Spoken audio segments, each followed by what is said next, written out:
पति ब्रह्मचारी।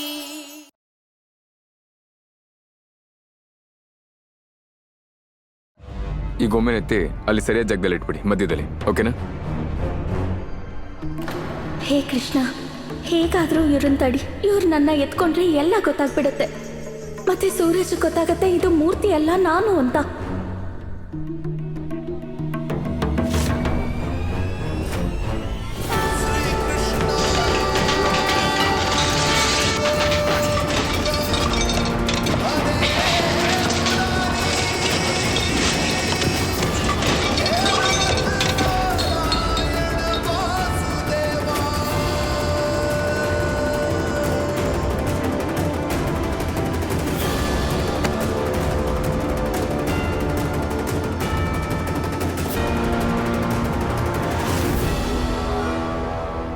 ಯಾರ ಬೇಜವಾಬ್ದಾರಿತನ ಇದು?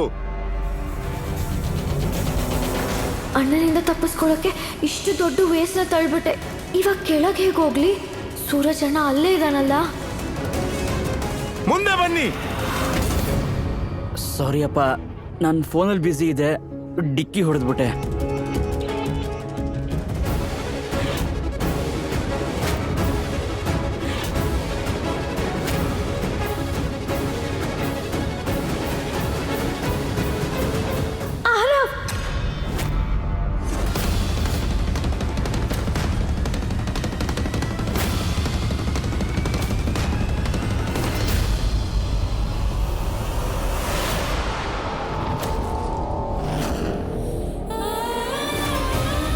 ಇಶಾ,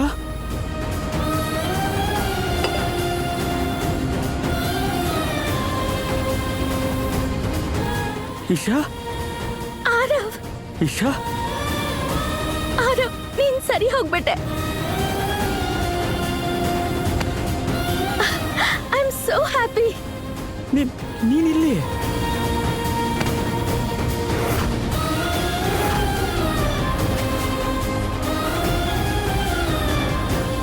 ಮಗನೇ ಆರವ್, ಹುಷಾರಾಗಿ ನಡ್ಕೊಂಡ್ ಬಾ. ಆರವ್, ನನ್ನ ತಮ್ಮ ಅವನ ಕಾಲಿನ ಮೇಲೆ ನಿಂತ್ಕೊಂಡಿದ್ದಾನೆ. ನನ್ನ ತಮ್ಮ ಇವಾಗ ತಾನಾಗಿ ಓಡಾಡ್ತಿದ್ದಾನೆ. Thank you Krishna. ತೆಗಿರಿದ್ನ. ಹೋಗಿ, ಬೇಗ ಹೋಗಿ.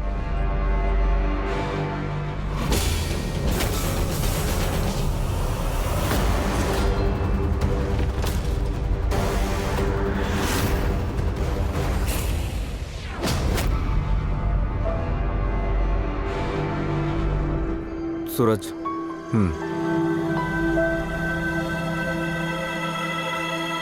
ಟೆಲ್ ಮಿ, ಈಶಾ ಹೇಳಿದಾಳೆ. ನೀನು ಅವಳನ್ನ ಚೆನ್ನಾಗಿ ನೋಡ್ಕೋತಿದ್ಯಾ ತಾನೆ? ಅವಳಲ್ಲಿ ಆರಾಮಾಗಿದ್ದಾಳೆ ತಾನೆ? ಊಟ ಎಲ್ಲ ಮಾಡ್ತಾಳೆ ತಾನೆ? ಅಲ್ಲ, ಅವಳು ಹೇಗಿದ್ದಾಳೆ? ನನಗೆಲ್ಲ ಹೇಳು.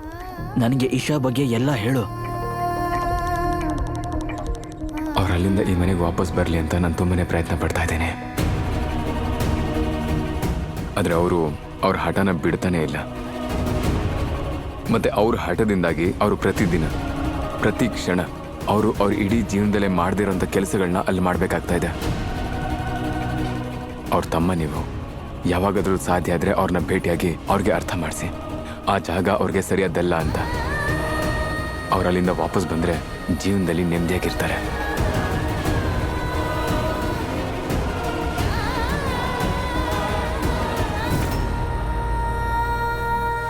ಯಪ್ಪ, ಹೆಂಗೋ ತಪ್ಪಿಸ್ಕೊಂಡ್ಬಿಟ್ಟೆ ಸೂರಜ್ ಅಣ್ಣಯಿಂದ. ಅವನನ್ನ ನೋಡ್ಬಿಟ್ಟಿದ್ರೆ ನನ್ನ ಕತೆ ಮುಗೀತು. ಮನೇಲಿ ಯಾವ ತರ ತಮಾಷೆ ಮಾಡ್ತಿದ್ರು ಅಂದ್ರೆ. ಐ ನೋ ಕಾವ್ಯ, ನೀನು ಇದೆಲ್ಲ ನನಗೋಸ್ಕರ ಮಾಡ್ತಿದ್ಯಾ? ಇಷ್ಟು ದೊಡ್ಡ ರಿಸ್ಕ್ ತಗೋತಿದ್ಯಾ?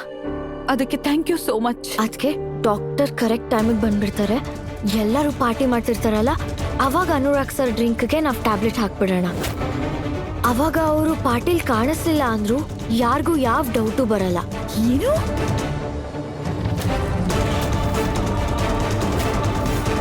ಈ ಔಷಧಿ ಕಾವ್ಯ, ಅನುರಾಗ್ ಅವ್ರಿಗೇನು ಆಗಲ್ಲ ಅಲ್ವಾ?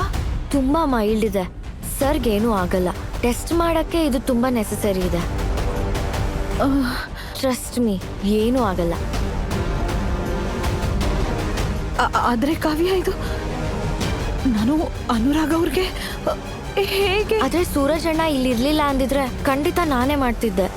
ಆದ್ರೆ ಇವಾಗ ಆಪ್ಷನ್ನೇ ಇಲ್ಲ. ನೀವೇ ಇದನ್ನ ಡ್ರಿಂಕ್ ಮಿಕ್ಸ್ ಮಾಡಬೇಕು. ಪ್ಲೀಸ್ ಇದನ್ನ ಜೋಪಾನವಾಗಿ ಇಟ್ಕೊಳ್ಳಿ.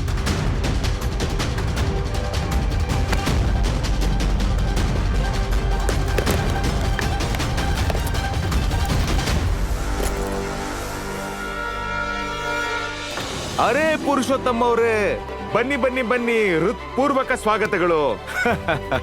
ನೀವು ಬಂದಿರೋದ್ರಿಂದ ಈ ಪಾರ್ಟಿಗೆ ಇನ್ನೂ ಕಳೆ ಬಂತು. ನನಗೆ ಇನ್ನೂ ಖುಷಿಯಾಗಿದ್ದ ವಿಷಯ ಏನಂದ್ರೆ ನೀವು ನಿಮ್ಮ ಮಗನ್ನ ಕರ್ಕೊಂಡು ಬಂದಿದ್ದು. ನಿನ್ನ ಹಣೆ ಬರದಲ್ಲಿ ಈ ಗತಿಗೆಟ್ಟ ಹುಡುಗ ಇಲ್ಲ, ಪುರುಷೋತ್ತಮ್ ದಾಸ್ ಮಗ ಇರೋದು. ನೀನು ಅವನ ಹೆಂಡತಿಯಾಗೆ ಇರಬೇಕು.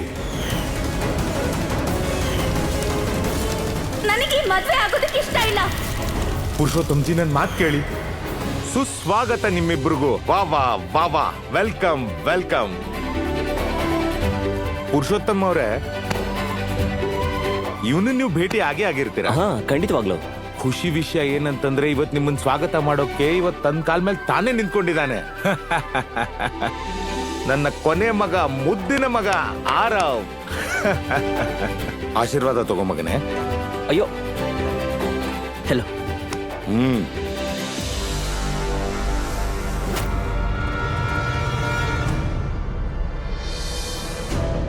ಮೂರ್ತಿ ಆಗೋ ನೆಪದಲ್ಲಾದ್ರೂ ನಮ್ಮ ಮನೆಯವ್ರನ್ನೆಲ್ಲ ನಾನು ನೋಡೋದಕ್ಕಾಗ್ತಾ ಇದೆ. ಮತ್ತೆ ಇದರಿಂದ ಸಿಗ್ತಾ ಇರೋ ದುಡ್ಡಲ್ಲಿ ಅಮ್ಮಂಗೆ ಕೊಟ್ಟಿರೋ ಮಾತನ್ನ ಉಳಿಸ್ಕೊಳ್ಳೋದಕ್ಕೂ ಆಗತ್ತೆ. ನನಗಂತೂ ಖುಷಿ ಆಗ್ತಿದೆ. ಮತ್ತೆ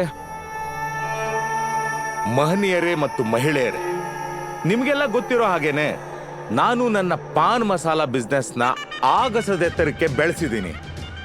ನಾನ್ ನಿಮ್ಮನ್ನ ಇವತ್ತು ಒಬ್ಬ ಎಂಥ ವ್ಯಕ್ತಿಗೆ ಪರಿಚಯ ಮಾಡಿಸ್ತೀನಿ ಅಂತಂದ್ರೆ, ಆ ವ್ಯಕ್ತಿಯಲ್ಲಿ ನಾನು ನನ್ನನ್ನೇ ಕಾಣ್ಕೋತೀನಿ. ಅವನನ್ನ ನೋಡಿ ನನ್ನಲ್ಲೊಂದು ನಂಬಿಕೆ ಹುಟ್ಕೊಳ್ಳುತ್ತೆ. ಇವನೊಬ್ಬನಿಗೇನೆ ನನ್ನ ಸಾಮ್ರಾಜ್ಯನ ನನಕ್ಕಿಂತ ಮುಂದೆ ತಗೊಂಡು ಹೋಗೋ ಕ್ಷಮತೆ ಇದೆ ಅಂತ. ಮತ್ತೆ ಅವನು ನನ್ನ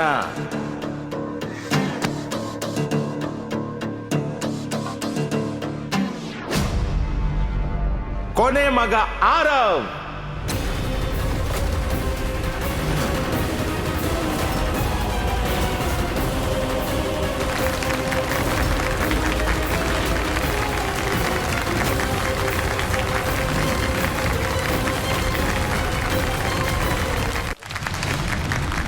ಬಾ ಬಾ.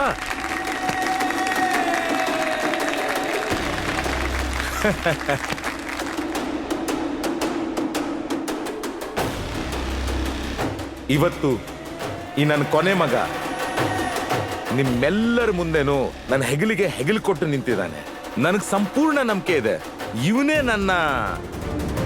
ನನ್ನ ವರ್ಚಸ್ಸು, ನನ್ನ ಪ್ರತಿಷ್ಠೆ, ನನ್ನ ಗೌರವ, ನನ್ನ ಅನುಭವ, ನಮ್ಮ ವಂಶದ ಹೆಸರನ್ನ ಮುಂದಕ್ಕೆ ತಗೊಂಡೋಗ್ತಾನೆ.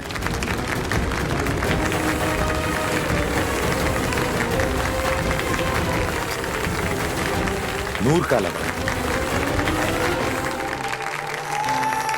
ಮತ್ತೆ ನಿಮ್ಗೆಲ್ಲ ಗೊತ್ತಿರೋ ಹಾಗೇನೆ ಇವನು ನನ್ನ ದೊಡ್ಡ ಮಗ ಅನುರಾಗ್. ಮಗಳೇ ಇಲ್ಬಾ. ಮತ್ತಿವಳು ನನ್ನ ಸೊಸೆ ಖುಷ್ಬು. ನನ್ನ ಮಗ ಅನುರಾಗ್ ಕೂಡ ನಾನು ಖುಷಿಯಾಗಿರೋದಕ್ಕೆ ಒಂದು ತುಂಬಾ ಒಳ್ಳೆ ಕಾರಣ ಕೊಟ್ಟಿದ್ದಾನೆ. ಅನುರಾಗ್ ನಮ್ಮ ವಂಶವನ್ನ ಮುಂದುವರಿಸ್ತಾ ಇದ್ದಾನೆ. ಹೌದು ಬಂಧುಗಳೇ, ನಾನು ತಾತ ಆಗ್ತಾ ಇದ್ದೀನಿ, ಗ್ರ್ಯಾಂಡ್ ಫಾದರ್.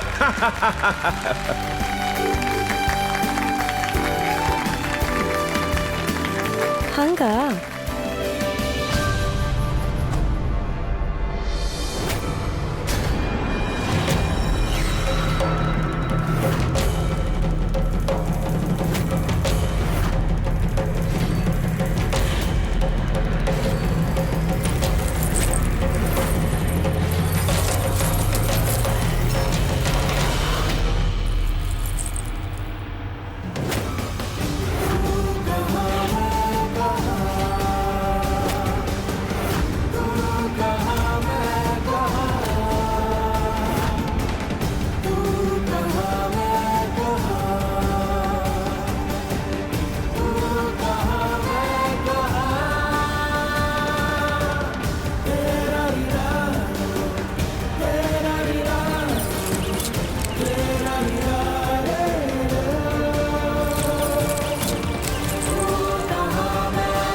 ಕೃಷ್ಣ, ನೀನ್ ನನ್ನ ಕಾಪಾಡ್ದೆ. ಇಲ್ಲಾಂದ್ರೆ ಎಲ್ಲಾರ್ಗೂ ಗೊತ್ತಾಗ್ತಿತ್ತು ಇಲ್ಲಿರೋದು ಮೂರ್ತಿ ಅಲ್ಲ ನಾನು ಅಂತ. ಸದ್ಯ ಮೂರ್ತಿ ಬಿದ್ದೋಗ್ಲಿಲ್ಲ. ಒಂದ್ ವೇಳೆ ಬಿದ್ದೋಗಿದ್ದಿದ್ರೆ ಇವತ್ತಿನ ಪ್ರೋಗ್ರಾಮೇ ಹಾಳಾಗೋಗಿರೋದು. ಹೌದು, ವಿಚಿತ್ರ, ಮೂರ್ತಿ ಅಳ್ಳಾಡ್ತಾ ಇದೆ. ಬ್ಯಾಲೆನ್ಸ್ ಕಳ್ಕೊಂಡಿದ್ಯಾ ನೀನು? ಭದ್ರವಾಗಿ ಭೂಮಿಗೆ ಅಂಟ್ಕೊಂಡಿರೋದಕ್ಕೆ ಏನ್ ಕಷ್ಟ ನಿನ್ಗೆ? ಯಾವಾಗ ನೋಡು ಆ ಕಡೆ ಈ ಕಡೆ ವಾಲಾಡ್ಕೊಂಡು.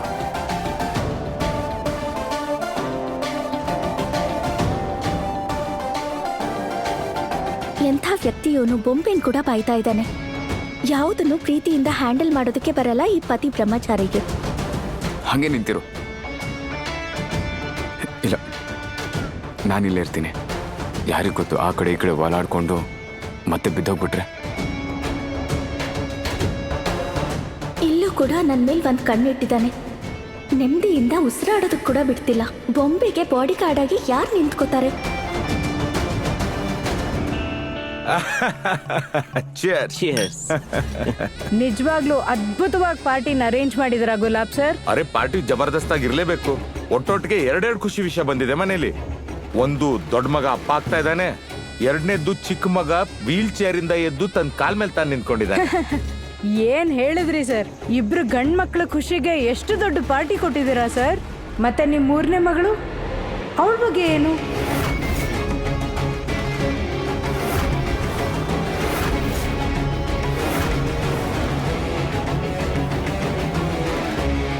ನಾನ್ ಈಶಾ ಬಗ್ಗೆ ಮಾತಾಡ್ತಿರೋದು. ಎಲ್ಲಿದ್ದಾಳೆ ಈಶಾ? ಎಲ್ಲೂ ಕಾಣ್ತಾನೆ ಇಲ್ವಲ್ಲ?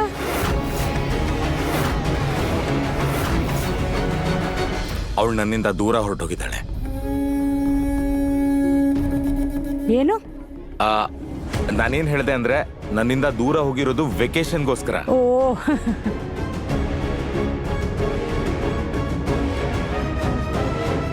ಹೌದಾ? ಅವಳಗ್ ಮದ್ವೆ ಆಯ್ತು ಅಂತ ಕೇಳ್ಪಟ್ವಿ. ಯಾರೋ ರೌಡಿ ಜೊತೆ.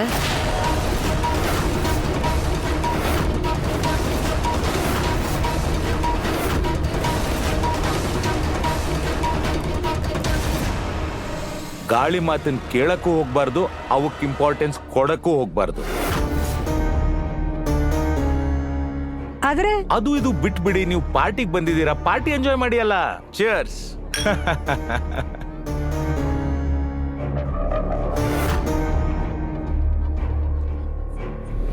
ಪುರುಷೋತ್ತಮ್ ಅವ್ರೆ, ಬನ್ನಿ, ಬಾಪ.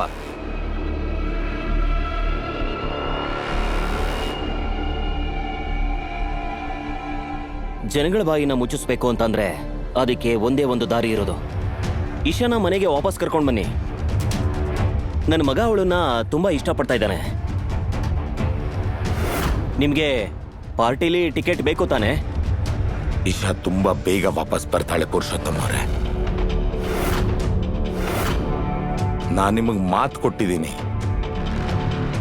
ಈ ಗುಲಾಬ್ ಸಿಂಗ್ ಅವನ್ ಮಾತು ಉಳಿಸ್ಕೊಳ್ಳೋದಕ್ಕೆ ಏನ್ ಬೇಕಾದ್ರೂ ಮಾಡ್ತಾನೆ. ಪುರುಷೋತ್ತಮ್ ಅವರೇ, ಈಶಾ ಮದ್ವೆ ಯಾವುದೇ ಕಾರಣಕ್ಕೂ ನಿಮ್ಮ ಮಗನ ಜೊತೆನೇ ಆಗೋದು. ಅದು ಆದಷ್ಟು ಬೇಗ. ಚಿಯರ್ಸ್. ಚಿಯರ್ಸ್. ಚಿಯರ್ಸ್ ಮಾ.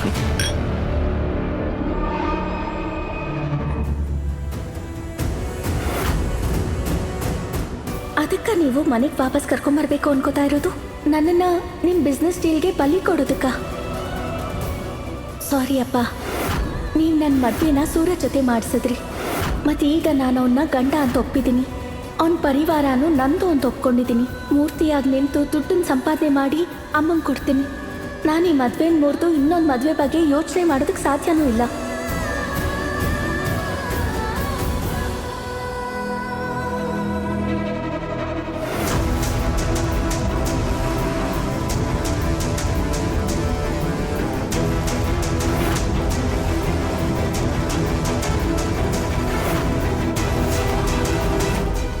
ನನಗೇನಾದ್ರೂ ಮಾಡಿ ಈ ಔಷಧಿನ ಅನುರಾಗ್ ಅವ್ರಿಗೆ ಹಾಕ್ಲೇಬೇಕು. ಯಾಕೆಂದ್ರೆ ಪ್ರಾಬ್ಲಮ್ ಯಾರಲ್ಲಿದೆ ಅಂತ ತಿಳ್ಕೋಬೇಕು.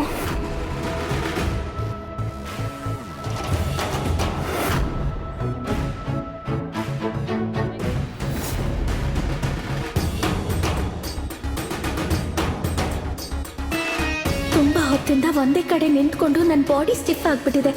ಇವಾಗಂತೂ ಈ ಮಡಿಕೆ ಭಾರ ಕೂಡ ನನಗೆ ಹೊರೋದಕ್ಕಾಗ್ತಿಲ್ಲ. ಈ ಸೂರಜ್ ಅಂತೂ ಇಲ್ಲಿಂದ ಕದ್ಲೋ ಮಾತೇ ಎತ್ತುತ್ತಾ ಇಲ್ಲ. ಅವ್ನು ಸ್ವಲ್ಪ ಹೊತ್ತು ಆ ಕಡೆ ಈ ಕಡೆ ಹೋದ್ರೆ ನಾನು ಸರಿಯಾಗಿ ನಿಂತ್ಕೋಬೋದಿತ್ತು.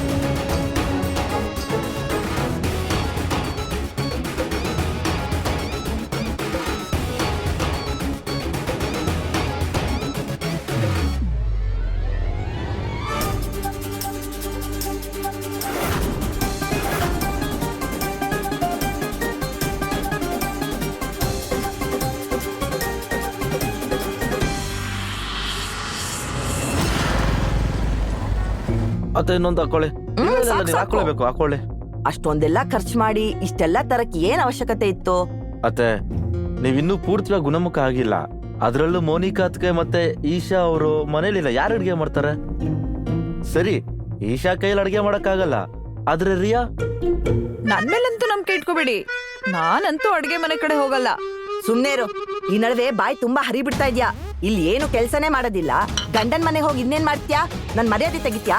ಅನ್ಕೊಳ್ಳಿ, ನಮ್ಮ ಅತ್ತೆ ಮನೇಲಿ ಕೆಲ್ಸ ಮಾಡೋ ಅವಶ್ಯಕತೆನೇ ಬರಲ್ಲ ಅಂತ. ಪಾವ್ ಕೊಡು.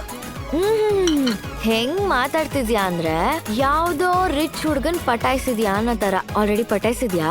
ಇಲ್ಲಿವರೆಗಂತೂ ಇಲ್ಲ, ಆದ್ರೆ ಅವಶ್ಯಕತೆ ಬಿದ್ರೆ ಹುಡುಕ್ತೀನಿ. ಮತ್ತೆ ಹಾ, ನಾನೇನಾದ್ರೂ ಮದ್ವೆ ಅಂತ ಮಾಡ್ಕೊಂಡ್ರೆ ಅದು ಬರೀ ಶ್ರೀಮಂತ ಹುಡುಗನ್ನೇ. ಹೇ ಉಡುಪಿ ಶ್ರೀಕೃಷ್ಣ, ನಾನ್ ಸೋತೆ. ಯಾವತ್ತಾರ ಈ ತರ ಮಾಡಿದ್ರೆ ನಿಜವಾಗ್ಲೂ ನಿನ್ ಕೈಕಾಲ್ ಮುರಿದು ಇದೇ ಮನೇಲೆ ಕೂರಿಸ್ತೀನಿ. ಅರ್ಥ ಆಯ್ತಾ? ಪಾವ್ ಬಾಜಿ ಚೆನ್ನಾಗಿದೆ. ಇವತ್ತು ಅಡ್ಗೆ ಮಾಡೋ ಅವಶ್ಯಕತೆ ಇಲ್ಲ ಅನ್ಸುತ್ತೆ. ನಂಗೆ ಹೋಟೆಲ್ ಇಲಿ ಓಡಾಡ್ತಾ ಇದೆ. ಇದು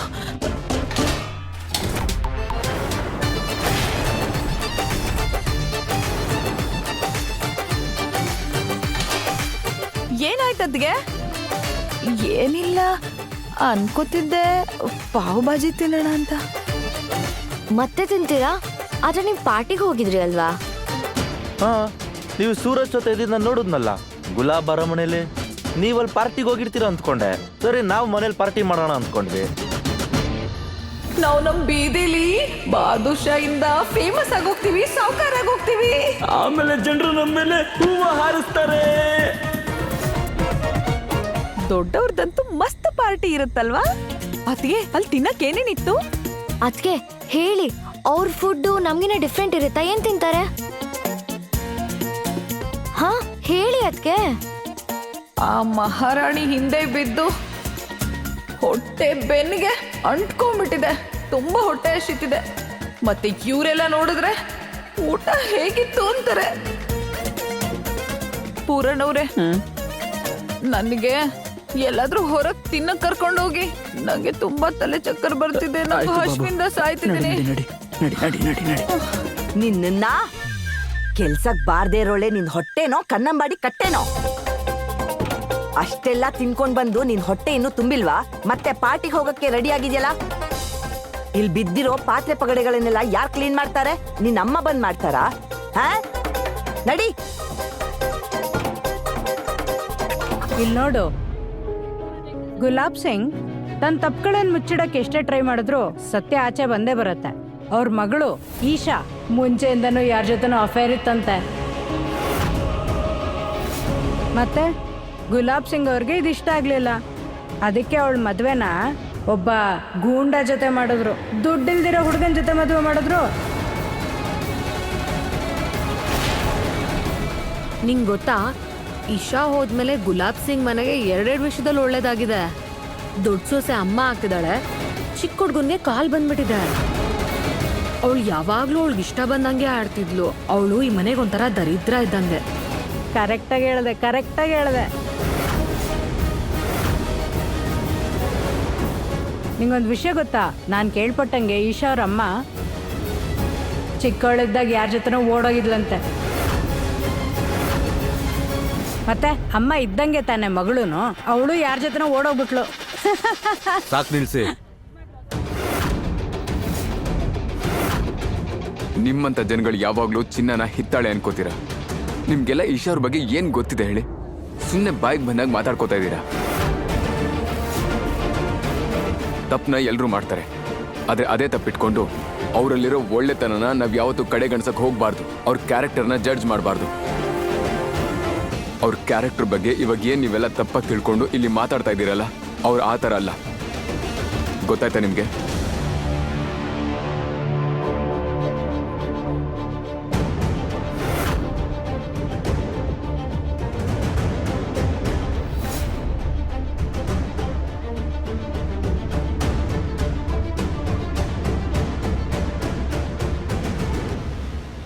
ಹಾಯ್ ಯಜಮಾನ್ರೆ. ಹೆಸರು ಮಾಡೋದು, ಹೆಸರು ಕಳ್ಕೊಳ್ಳೋದು, ಈ ಎರಡೂ ವಿಷಯಗಳು ನಮ್ಮ ಕೈಲಿರೋದಿಲ್ಲ. ಯಾರ್ಯಾರ ಬಾಯಿ ಅಂತ ಮುಚ್ಚೋಕ್ಕಾಗತ್ತೆ? ಇಶಾಳಿಂದ ನಮ್ಮ ಮನೆತನದ ಹೆಸರೇನು ಹಾಳಾಗ್ತಾ ಇದೆ.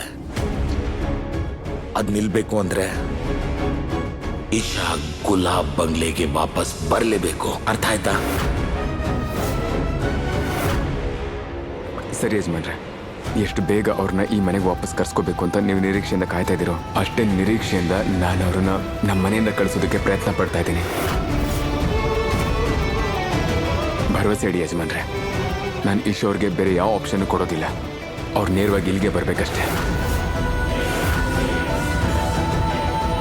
ಅವರ ಪ್ರತಿ ಪರಿಸ್ಥಿತಿಗೂ ಈ ಮನೆಗೆ ಬರೋದೊಂದೇ ಅವ್ರಿಗೆ ಪರಿಹಾರ ಆಗಿರುತ್ತೆ.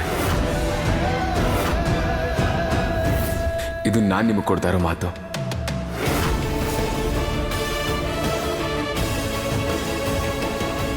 ಸೂರಜ್, ನಿಂಗೆ ನಿಜವಾಗ್ಲೂ ಏನೂ ಅನ್ಸಲ್ವಾ? ನಾನೊಂದು ವೇಳೆ ನಿನ್ನ ಜೀವನದಲ್ಲಿ ಇಲ್ಲ ಅಂದರೆ